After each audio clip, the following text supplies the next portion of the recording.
But then there's also people that say the Ilia Topuria and the Islam fight is the biggest fight you can make. I think right now, yeah, I think Topuria Islam, it can be biggest fight, not John Johnson Pereira. Ilia Topuria didn't just call out Conor McGregor, he dared him to step into his territory. Dude, I'm in Madrid at March 7th. Topuria declared no room for doubt. I will FC come. Tomorrow, welcome. Totally starting. And try to do something. Come in there. I'm not accepting the invitation. I'm inviting you. Come. March 7th. I will. Madrid, Argentina. If you want me to send you a specific location, I'm gonna do that. This wasn't a suggestion. It was an ultimatum. A brazen act throwing down the gauntlet. The fight world holds its breath, wondering if the Notorious will answer this audacious call from the surging champion. Job done. Do you think someone like Merab that fights 4 times a year, 3 times a year, do you think that kind of is, it could fuck with you a little bit when you're fighting, you know, such a competitive fight like someone like Jan? I feel like you can fight 3-4 times a year, it can be kind of hard to... I don't know. Everyone has his own style. If that's something that makes him happy, he has to do that. Yeah, I get that. For me, for example, I don't like to fight 3 or 4 times in a year because I really enjoy to have a proper training camps. I never go inside the octagon with an injury or something like that. You were asking me before in the lunch, like I always go at my 100%. When I go inside the octagon, I really want to fight. And you Ilia Topuria dreams big, eyeing an unprecedented third world title. He proposes a welterweight clash with Islam Makhachev and a radical idea, a catchweight bout between 155 and 170 pounds for a custom pound-for-pound belt. This isn't just about winning, it's about cementing a unique legacy at the sport's pinnacle. He sees himself as the true #1. You put 2 off the best guys in the world. Topuria explains, you put the paper to pound-for-pound belt in the middle. This high-stakes concept promises a legendary encounter. Justin, Islam, and I mean in Armand, right? Actually, I don't want to fight with Justin because it's like. Okay, so who's your 3? Sorry. Okay, will be Islam. Okay. Conor, and who else that I really want to fight that I always say like this fight excites me. Who else? John Jones. Patty, bro. Patty? Bro. I would love it. Like, Someone had asked. Would feel his chin. Nope. Well, hold on. He's never been knocked out, right? Yeah, that's why I love to do that, to be the first one.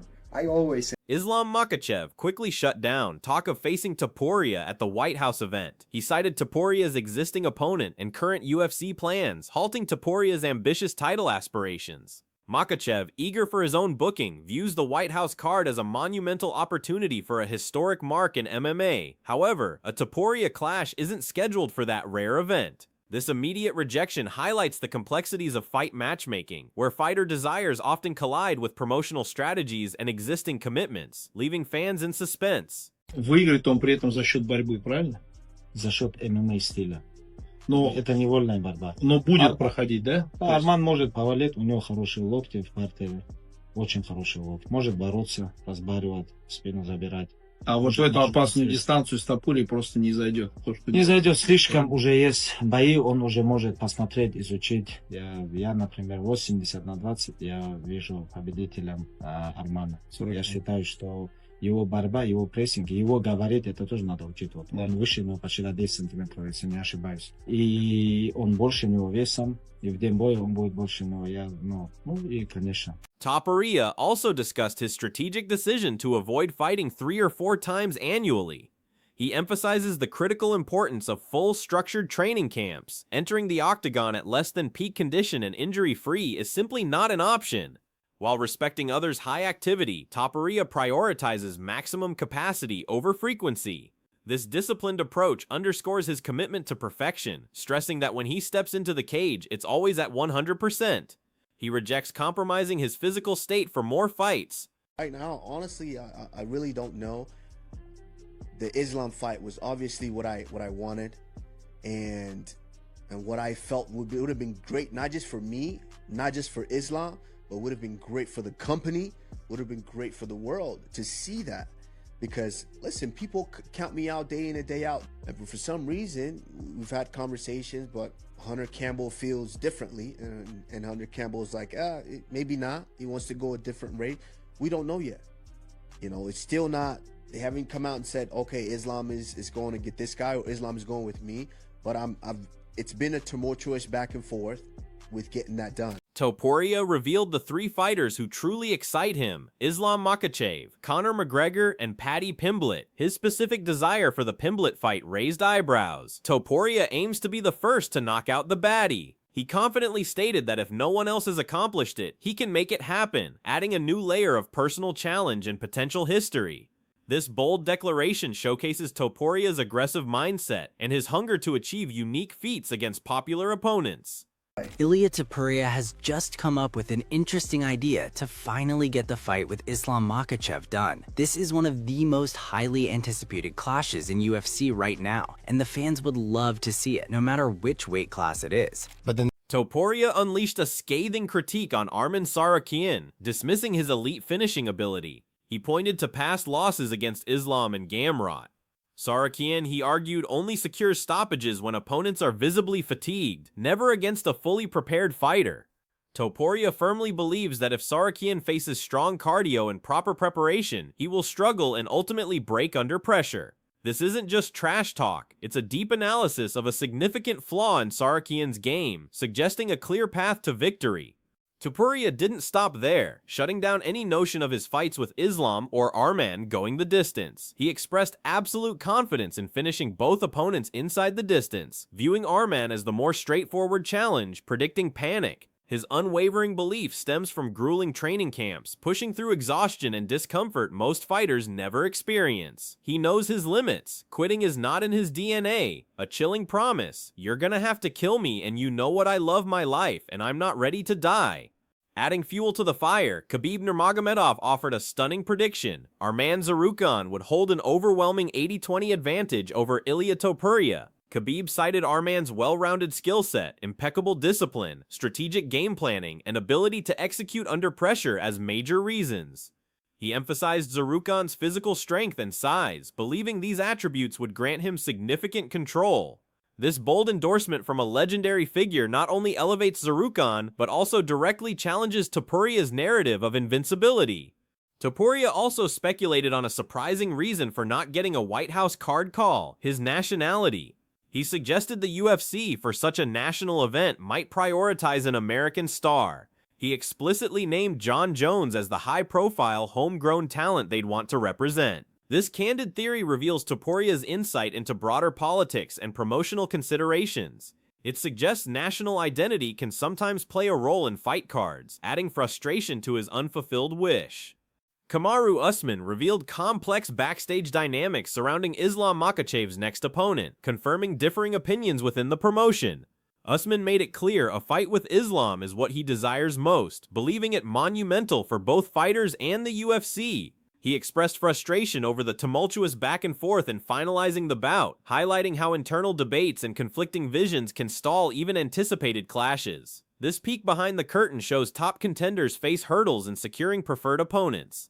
Usman also disclosed an offer to fight Dricus du Plessis, showcasing his willingness for significant challenges. He accepts opponents as long as the matchup is meaningful, and crucially brings him closer to a title shot.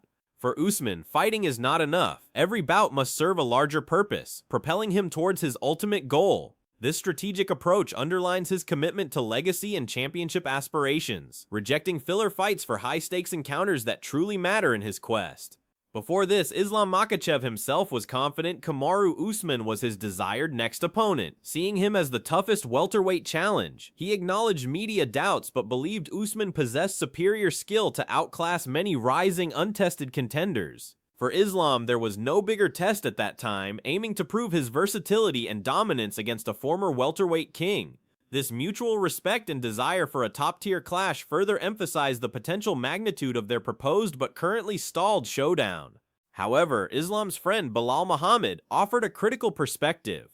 He suggested Islam and his team were angling for an easier path by pursuing Usman. Bilal argued other fighters like Michael Morales had genuinely earned a title shot. But Islam's camp pushed for a matchup favoring them, allegedly leveraging shared management to influence the decision. This controversial claim exposes the opaque world of fighter management and how connections can sway fight bookings, raising questions about fairness. Belal didn't mince words, directly challenging the merit of Usman getting a title shot. He pointed out Usman's recent record of 1 win in 3 years, questioning how such a fighter earns a championship opportunity, especially after turning down a fight. Belal stated he was looking at the division from a different lens, prioritizing active deserving contenders over easier matchups or less recent activity. This unfiltered commentary highlights the ongoing debate about who truly deserves a title shot, fueled by active fighters' frustrations. Islam Makhachev publicly downplayed Ilia Topuria's welterweight threat. He insisted Michael Morales is the far more dangerous striker in that division. Islam cited raw power as the key differentiator, viewing Morales as a genuine finisher at 170 pounds, unlike Topuria. He openly questioned how Topuria's lighter division success would translate against naturally bigger, stronger opponents, suggesting welterweight operates on a different level. For Islam, Topuria simply doesn't pose the same danger if he moves up, a direct dismissal of Topuria's bold aspirations. Islam further elaborated on welterweight as a distinct challenge. He explained many examples exist of fighters struggling when moving up divisions. He emphasized the fight is different at 170 pounds, implying technique and speed alone might not be enough against natural welterweight's physical advantages. This analytical breakdown from Makhachev isn't just a critique of Topuria, it's a statement about each weight class's unique demands. It suggests a move up isn't simple, casting doubt over Topuria's ambitious welterweight plans. Michael Morales, however, seemed unfazed by Islam's praise or the challenge ahead. He expressed excitement for a potential matchup and flatly refused to place Islam on a pedestal. Morales made it clear he sees Islam as just another man across the cage, not someone to fear or idolize. In his eyes, all hype surrounding a champion disappears once the actual fight begins. He's ready to approach the lightweight champion like any other opponent, a raw, undiluted confidence that speaks volumes about his fearless mindset. Morales' declaration continued, asserting his own aspirations for the title and his belief in hard work. He can have his legacy, his history, but that's him. He's the same, Morales stated, refusing to grant Islam undue respect simply for being champion. He emphasized his personal drive to claim the belt. I want to be the champion. My head is on my feet. I'm going to work hard to take the title. This powerful statement highlights his intense ambition and dedication, portraying a fighter ready to strip away invincibility. Topuria's previous call-out for Conor McGregor in Spain wasn't just a fleeting thought. He planned to be in Madrid on March 7th and explicitly invited McGregor to show up, daring him to make a move. If you want me to send you a specific location, I'm gonna do that. Topuria challenged, removing ambiguity. This direct, bold challenge wasn't a casual offer. It was a high-stakes provocation. A strategic maneuver to generate massive buzz and potentially force McGregor's hand. It transformed a fantasy matchup into a concrete, time-sensitive dare, making it impossible for the notorious to ignore. The audacity of Topuria's challenge to McGregor also reveals a calculated strategy to elevate his global profile. By directly provoking one of combat sport's biggest names, especially in his adopted home, Topuria aims to command unprecedented attention and solidify his status as a major draw. This move isn't just about a potential fight, it's about brand building, positioning himself as the next megastar, fearless enough to call out legends. The stakes are immense, not just for a clash, but for Topuria's entire trajectory, as he attempts to seize the narrative and cement his place. The complex web of challenges and rejections from Topuria's multi-belt ambitions to Islam's skepticism and Belal's accusations paints a vivid picture of intense rivalries shaping MMA's future. Every fighter meticulously calculates their next move, balancing legacy with opportunity, personal desire with promotional mandates. This intricate dance of callouts, counterclaims, and strategic positioning underscores the high-stakes chess match unfolding inside and outside the octagon. In professional fighting, verbal sparring and strategic posturing are as critical as physical battles, keeping fans on edge. Amidst these strategic plays, the underlying tension remains: who truly deserves the next big fight, and what sacrifices for legacy? Topuria envisions unparalleled glory, Islam seeks the toughest challenges, and contenders like Morales and Usman battle for their rightful place. The fight game is a ruthless arena where only compelling narratives and undeniable performances break through. This constant push and pull creates a dramatic, ever-evolving landscape where every word and every fight has the potential to rewrite history, captivating audiences worldwide with unpredictable twists.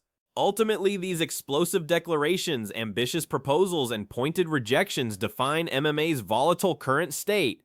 Champions and contenders relentlessly chase greatness through controversy and strategic maneuvering.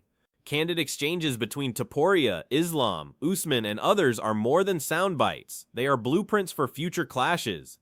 They lay groundwork for epic showdowns and shape narratives for years. The hunger for legacy, the quest for a custom belt, and daring callouts against legends all point to an era of unparalleled excitement and unpredictable, high-stakes contests.